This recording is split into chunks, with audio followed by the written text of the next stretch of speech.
In the Brazil leg of his state visit to South America, Chinese President Xi has called for the bolstering of economic ties between the two nations.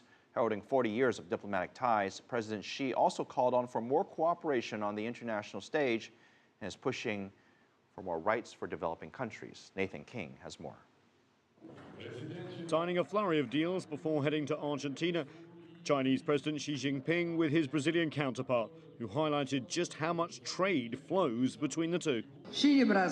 China and Brazil are the biggest economies in the emerging markets in each of their respective hemisphere and are also increasingly integrated.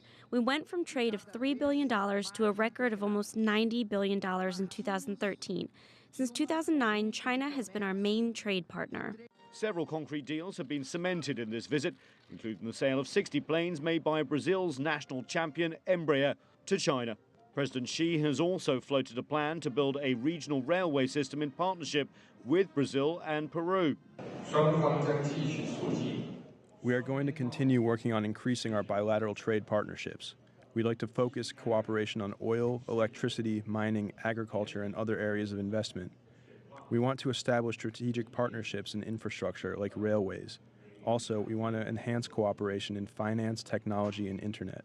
President Xi also met with leaders from the Community of Latin American and Caribbean States, or CELAC, which includes Raul Castro from Cuba, as well as presidents from Venezuela, Costa Rica, Ecuador, and the Prime Minister of Antigua and Barbuda.